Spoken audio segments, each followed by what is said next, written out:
Sexta-feira, final de semana batendo a porta, tá todo mundo se preparando para curtir, se for acompanhado, ainda melhor. O namoro, antes que as pessoas achem que esteja caindo em desuso, continua firme e forte. Só que em tempos em que tudo se judicializa nesse país, em que os relacionamentos antes do casamento estão cada vez mais longos, não custa se prevenir. E para evitar dores de cabeça lá na frente em caso de término de um relacionamento, tem muita gente apostando nos contratos de namoro. Nós vamos entender mais do que é esse contrato e esse assunto rende. Conosco está o advogado processualista Luiz Augusto Gonzaga. Boa noite, doutor Luiz. Seja bem-vindo ao Jornal da Guará. Bom, o que vem a ser esse contrato de namoro? E as pessoas têm que estar preparadas para isso? Sim, com certeza. Esse contrato de namoro é o quê? É uma forma que o direito encontrou de alcançar essa união livre. Porque é assim que entende a doutrina. O que é um namoro? Uma união livre. Que, a partir do momento que você faz um contrato de namoro, você está principalmente protegendo o seu patrimônio. É muito comum que a pessoa começa a namorar e ela não sabe em que momento do relacionamento aquele namoro ele se transforma em uma união estável. E no ocorrer de um término desse relacionamento, aquela parte que não aceita, muitas das vezes faz o quê? Busca o judiciário. Não, eu passei tanto tempo com fulano, eu quero um reconhecimento de união estável, seguido de uma dissolução e partilha de bens.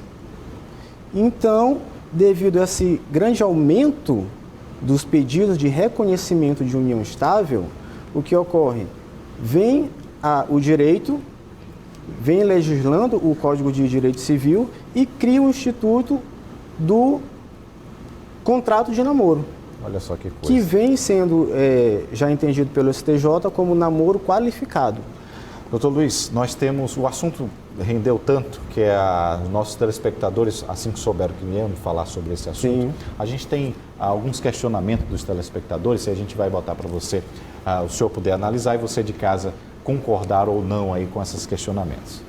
Você sabia que é possível fazer hoje em dia um contrato de namoro? Sim, eu sei disso. A gente acompanha aí as notícias. Como funciona? Olha, como funciona exatamente eu ainda não sei, mas eu creio que deve ser da mesma forma do contrato de casamento. Pois é, doutor, está lançado. Então, como funciona esse contrato de namoro? Como funciona esse contrato? O contrato de namoro, ele segue o mesmo princípio dos contratos privados, onde a vontade de ambas as partes vai ser lei para aquele contrato. Então, você formaliza a sua vontade em consenso com a outra parte e ambos registram aquele contrato em um cartório. Uma das cláusulas principais desse tipo de contrato é o quê?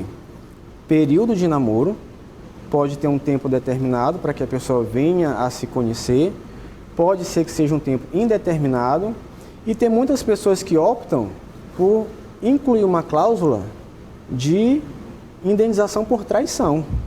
Nossa. Chega R$2.000, R$5.000, R$10.000, tudo em consenso. Doutor Luiz, com relação então à diferença desse contrato de namoro com a união estável, tem uma diferença muito alta, muito grande? Não, tem que se ter muito cuidado. União estável, como é que você vai identificar se você está numa relação de namoro ou de união estável? 4 pilares fundamentais para uma união estável. Um relacionamento público, ou seja, está exposto à sociedade, todo mundo conhece. 2, contínuo. Não é aquele relacionamento que vai, termina e volta, vai e volta, vai e volta. Duradouro. Passa um bom tempo e a principal característica para você que está assistindo, para reconhecer a união estável é o intuito de constituir uma família. Porque a relação de namoro, ela pode ter os 3 primeiros elementos, mas se não tiver o intuito de constituir uma família, não é união estável. Bom, vamos para mais uma pergunta de telespectador. Vamos lá. Pensar em contrato de namoro hoje em dia, você acha que é um exagero? O que você acha disso? Não, eu acho interessante, é uma evolução, né? De acordo com que o mundo vai evoluindo, eu acredito que, principalmente a questão dos relacionamentos, que é de onde surgem as famílias, a gente precisa ter mais credibilidade, talvez esse contrato traga isso. É isso mesmo, doutor? É uma questão de credibilidade esses Olha, contratos? com certeza, é uma evolução, né, nas relações afetivas e que hoje em dia você confia, amanhã você não confia. É aquela velha história. Hoje em dia meu bem, amanhã meus bens. Então, aquele que realmente ama, aquele que realmente está com interesse puramente afetivo e não patrimonial, ele não vai se opor em fazer um contrato de namoro. Então, tem realmente essa questão de credibilidade, de uma maior confiança. Doutor, naquele quesito de sair para jantar, você paga um jantar para sua namorada, naquele momento que vocês estão se conhecendo. Quando há esse tipo de relacionamento, você paga algo no caso do casal. Sim. Já configura Não. algo com relação a essa troca? Ainda não chega a configurar. Você tem que ter cuidado com o quê? Pagamentos de boletos, aberturas de conta conjunta, aí você já começa a afunilar as diferenças. Você estreita muito a relação de namoro para a união estável. Tem que se ter muito cuidado com isso, porque às vezes você, por conta da continuidade do relacionamento de namoro, você não percebe o aumento da afinidade e o início da cobrança de uma relação matrimonial ou de companheirismo.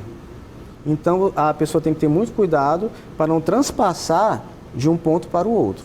Mas sair, pagar um cineminha, normal, tranquilo. Não tem riscos. Então, é uma segurança patrimonial, a gente patrimonial, pode dizer isso. Principal objetivo.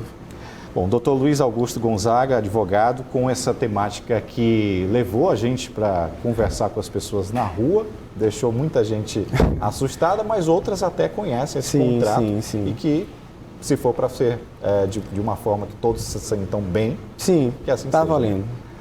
Doutor, muito obrigado, uma boa noite para o senhor. Eu que agradeço e aos nossos telespectadores também.